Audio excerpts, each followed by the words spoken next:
Bienvenidos a este video en el cual vamos a mostrar los tornillos de potencia. El grupo está integrado por Gavilanes Brian, Gavilanes Paul, Zurita Carlos y mi persona Viera Jonathan. En la siguiente diapositiva vamos a mostrar la terminología de los tornillos roscados, el cual el paso es la distancia entre dos cuerdas adyacentes medida en forma paralela al eje de la rosca. El paso en unidades inglesas es el recíproco del número de cuerdas por pulgadas n. El diámetro mayor D es el diámetro más grande de una rosca de tornillo. El diámetro menor o raíz de R es el diámetro más pequeño de una rosca de tornillo. El diámetro de paso de P es un diámetro teórico entre los diámetros mayor y menor. El avance L, que no se muestra, es la distancia que se desplaza a una tuerca en forma paralela al eje del tornillo cuando a ésta se le da una vuelta. En el caso de una rosca simple, como en la figura, el avance es igual al paso. En esta diapositiva, como podrán ver en la siguiente imagen, se muestra la geometría de la rosca de los perfiles métricos M y MJ.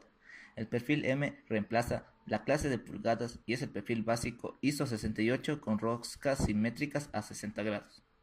El MJ tiene un filete redondeado en la raíz de la rosca externa y un diámetro menor más grande en las roscas internas y externas. En las figuras se ilustran las roscas cuadradas y ACME, y en la tabla los pasos respectivos para las roscas ACME, que se emplean cuando se va a transmitir potencia. Sin embargo, pueden usarse otros pasos, no existe la necesidad de una norma para tales roscas. Ahora, a continuación veremos qué son los tornillos de potencia. Los tornillos de potencia es un dispositivo que se utiliza en maquinaria para cambiar el movimiento angular a movimiento lineal, y por lo general para transmitir potencia. Las aplicaciones la cual tiene estas son los tornillos de tornos y los tornillos para prensas de banco, prensas de sujeción y gatas manuales. Se presenta un tornillo de potencia de rosca cuadrada con rosca simple, con un diámetro medio de M, un paso P, un ángulo de avance lambda y el ángulo de la hélice, sometida a la fuerza de compresión axial F. Para los parámetros de diseño se necesita encontrar la expresión del par de torsión requerido para elevar la carga y otra expresión del par de torsión necesaria para bajarla. Entonces el borde de la rosca formará la hipotenusa de un triángulo rectángulo, cuya base es la circunferencia del círculo del diámetro medio de la rosca, mientras que la altura está dada por el avance. La fuerza de fricción es el producto del coeficiente de fricción F por la fuerza normal N y actúa poniéndose en movimiento. En la siguiente gráfica mostramos los diagramas de fuerzas para subir una carga y bajar una carga, en el cual PR es la par torsión requerido para subir una carga y PL es el par torsión requerido para bajar una carga. Como no interesa la fuerza normal, se elimina de cada uno de los sistemas de las ecuaciones y se despeja P, para elevar la carga dado la siguiente fórmula, y para bajar la carga se tiene la siguiente fórmula. Por último, si se observa que el par torsor es el producto de la fuerza P y el radio medio, para elevar la carga se puede escribir de la siguiente forma, donde TR representa el par de la torsión que se requiere para dos propósitos: superar la fricción de la rosca y elevar la carga. Se determina que el par de torsión necesario para bajar la carga, de acuerdo con la ecuación, es la siguiente. Cuando el tornillo se carga axialmente debe usarse un cojinete de empuje o cojinete de empuje entre los elementos rotativos y estacionarios, con objeto de soportar los efectos de la componente axial. La eficiencia. Esta expresión también resulta útil en la evaluación de los tornillos de potencia. Si la fuerza de rozamiento es igual a 0, en la ecuación del par torsión requerido se obtiene la siguiente ecuación para la eficiencia. Los esfuerzos nominales de los cuerpos de tornillos y de potencia. Se dan dos tipos de esfuerzo: esfuerzo cortante nominal y esfuerzo cortante axial. Los dos trabajan con el diámetro menor, que es el crítico donde se puede fallar el elemento. Los esfuerzos nominales en la rosca de los tornillos de potencia. Existen tres tipos: el esfuerzo de apoyo, el esfuerzo flexionante en la raíz de la rosca y el esfuerzo cortante transversal en el centro de la raíz de la tuerca. Estos tres tipos de esfuerzos se encuentra NT, que es el número de roscas en contacto. Para calcular el esfuerzo de Bomises, se ubica en la parte superior del plano de la raíz. Se determina identificando primero los esfuerzos normales ortogonales y los esfuerzos cortantes. Dando las siguientes igualdades, reemplazamos en la ecuación de Von-Mises para poder trabajar con ella. Un tornillo de transmisión de potencia de rosca cuadrada tiene un diámetro mayor de 32 milímetros y un paso de 4 milímetros, con roscas dobles, y se va a emplear en una aplicación similar a la que se presenta en la figura. Los datos que se proporcionan incluyen el coeficiente de fricción igual a 0,08, el diámetro de fricción igual a 40 milímetros y una fuerza que actúa axialmente de 6,4 kilonewtons por tornillo. El literal nos pide encontrar la profundidad de la rosca, el ancho de la rosca, el diámetro de paso, el diámetro menor y el avance. En el literal B, determine el par de torsión necesario para elevar y bajar la carga. Literal C, encuentre la eficiencia durante la elevación de la carga. Literal D, calcule los esfuerzos de torsión y compresión en el cuerpo. Literal E, encuentre el esfuerzo de apoyo. Literal F, en el caso de la rosca, determine los esfuerzos flexionantes en la raíz, el esfuerzo cortante en la raíz y el esfuerzo de Von-Mises. El literal A nos pide que encuentre la profundidad de la rosca, el ancho de la rosca, el diámetro de paso, el diámetro menor y el avance, donde por ser una rosca cuadrada tenemos que el ancho y la profundidad van a ser iguales y por ende la profundidad va a ser igual al paso sobre 2. Reemplazando valores obtenemos que la profundidad y el ancho van a ser igual a 2 milímetros. Listo. A continuación nos pide que encontremos el diámetro de paso. El diámetro de paso, por el simple hecho de ser una rosca cuadrada, va a ser igual al diámetro medio. Y este a la vez es igual al diámetro mayor menos el paso sobre 2. Igual, reemplazando valores obtenemos un valor de 30 milímetros. Listo. Ahora nos pide calcular el diámetro menor. El diámetro menor se calcula mediante el diámetro menos el paso.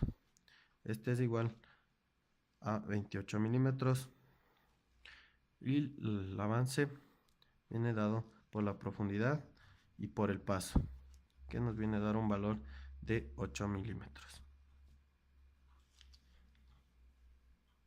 A continuación procederemos a resolver el literal B, que nos pide determinar el par de torsión necesario para elevar y bajar la carga. El par de torsión para elevar la carga viene dado por la siguiente fórmula.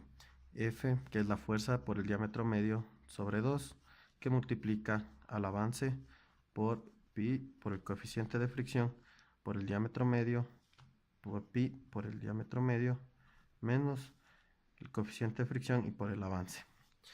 En este caso, como hablamos de un gato manual, sabemos que existe una fuerza axial, por ende tenemos que agregarle el tercer componente, que es el componente del collarín, que viene a ser más la fuerza por el coeficiente de fricción por el diámetro de fricción sobre 2. Reemplazando los valores, tenemos que es 6,4 por 30, que es el diámetro medio, sobre 2, que multiplica al avance que ya calculamos, 8 por pi por el coeficiente de fricción, 0,08, y por el diámetro medio, que son los 30 milímetros. Todo esto sobre pi por el diámetro medio menos 0,08 y por el avance. Y a su vez más la fuerza por el coeficiente de fricción y por el diámetro crítico que obtenemos de dato, que son 40 milímetros sobre 2. Así obteniendo un par de torsión requerido para elevar la carga igual a. A continuación procederemos a utilizar la calculadora, dándonos un valor de 26,18 kilonewtons. Este es el par de torsión requerido para elevar la carga.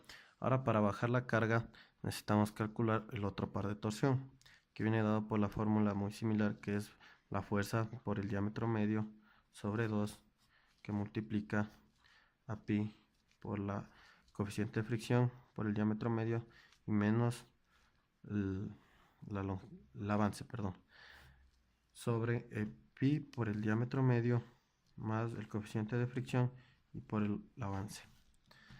Asimismo agregamos el tercer componente, que es el que trata de contrarrestar la fuerza axial, que vendría a ser más la fuerza por el coeficiente de fricción por el diámetro de fricción sobre 2. Reemplazando los valores que ya tenemos, obtenemos un par de torsión requerido para bajar la carga igual a 9,77 kilonewtons. Para el literal C nos pide determinar la eficiencia al momento de elevar la carga.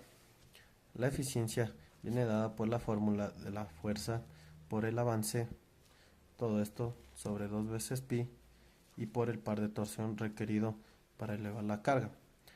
Al reemplazar valores tenemos que 6,4 kilonewtons que multiplica a 8 milímetros del avance sobre 2 veces pi por el par de torsión requerido para elevar la carga, que ya calculamos, que es 26,18 kilonewtons. Los kilonewtons se eliminan con el de la fuerza y por ende podemos calcular tranquilamente, dándonos así un valor de la eficiencia de 0,311, que es igual al 31,1%. En el literal D nos pide encontrar los esfuerzos de torsión y compresión que existen en el cuerpo. A continuación se presentan las fórmulas a emplear. Para el esfuerzo cortante utilizamos es igual a 16 veces el par torsor requerido para elevar la carga sobre pi por el diámetro menor elevado al cubo. A la vez, reemplazando los valores, obtenemos un resultado de 6,07 megapascales. Asimismo, el esfuerzo axial en el cuerpo del tornillo viene dado por la fórmula de menos 4 por la fuerza sobre pi por diámetro al cuadrado. Es el diámetro menor, ya que es el diámetro crítico. La fórmula está en negativo, ya que existe una compresión al momento de girar el tornillo. Tenemos un esfuerzo axial igual a menos 10,39 megapascales. Y así determinamos los esfuerzos de torsión y compresión que existe en el cuerpo del elemento. A continuación, en el literal E nos pide determinar el esfuerzo de apoyo, que viene representado por sigma sub b mayúscula. La fórmula es igual a menos 2 veces la fuerza axial que ocurre sobre pi por el diámetro medio por n sub t y por el paso, donde n sub t es el número de roscas que existen en contacto. En este caso, para este ejercicio no nos da un valor que nos diga, por ende n sub t asumimos que es igual a 1, y por consiguiente la fuerza ya no van a ser los 6,4 kilonewton, sino va a ser igual a 0,38 de la fuerza. Entonces, reemplazando los valores nos quedaría de la siguiente manera: menos 2 veces la fuerza, que sería 0,38, por la fuerza, que sería 6,4 kilonewton, sobre pi por el diámetro medio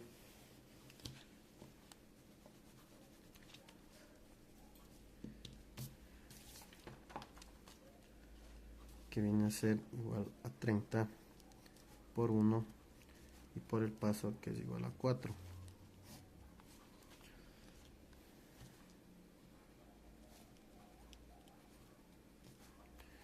Dándonos así un valor del esfuerzo de apoyo igual a menos 12,9 megapascales. Listo, para el literal F nos pide determinar el esfuerzo flexionante y el esfuerzo cortante en la raíz de la rosca, asimismo el esfuerzo de Von Mises. Para calcular el esfuerzo flexionante en la raíz de la rosca tenemos la simbología de sigma sub b minúscula, que es igual a 6 veces la fuerza sobre pi por el diámetro menor por n sub t y por el paso. Igual, asimismo, donde n sub t viene a ser igual a 1 y por ende la fuerza viene a ser el 0,38 de la fuerza. Tenemos que el esfuerzo flexionante en la raíz de la rosca es igual a 6 que multiplica a 0,38 de 6,4 por 10 al cubo. Todo esto sobre pi por el diámetro menor, que es igual a 28 milímetros, por el n sub t, que es 1, y por el paso, que son 4. Así dándonos un sigma sub b igual a 41,5 megapascales. Una vez que hemos encontrado el esfuerzo flexionante en la raíz de la rosca, procedemos a encontrar el esfuerzo cortante en la raíz de la rosca, que viene dado por la fórmula igual a tau igual a 3 veces la fuerza sobre pi por diámetro menor por n sub t por el paso. En este caso, de igual manera, n sub t es igual a 1 y la fuerza solo es del 0,38 de la fuerza. Reemplazando, tenemos que 3 veces 0,38 por la fuerza, que es 6,4 por 10 al cubo sobre pi por el diámetro menor, que es 28, por n sub t, que es 1, por el paso, que es 4, dándonos así un esfuerzo cortante en la raíz de la rosca igual a 54,56 pascales. Ahora, para calcular el esfuerzo de von Mises, tenemos las siguientes igualdades que ya vimos anteriormente en la exposición, en la aclaración del tema, que sigma x va a ser igual al esfuerzo flexionante en la raíz de la rosca, es decir, a sigma sub b minúsculo. Sigma y va a ser igual a 0, sigma z va a ser igual al esfuerzo axial en el cuerpo del tornillo. Y tau xy va a ser igual a 0, tau yz va a ser igual al esfuerzo cortante por torsión en el cuerpo del tornillo. No utilizamos el esfuerzo cortante en la raíz de la rosca, ya que es demasiado menor al esfuerzo cortante por torsión en el cuerpo del tornillo. Por lo tanto, va a ser igual a tau. Y el tau zx va a ser igual a 0.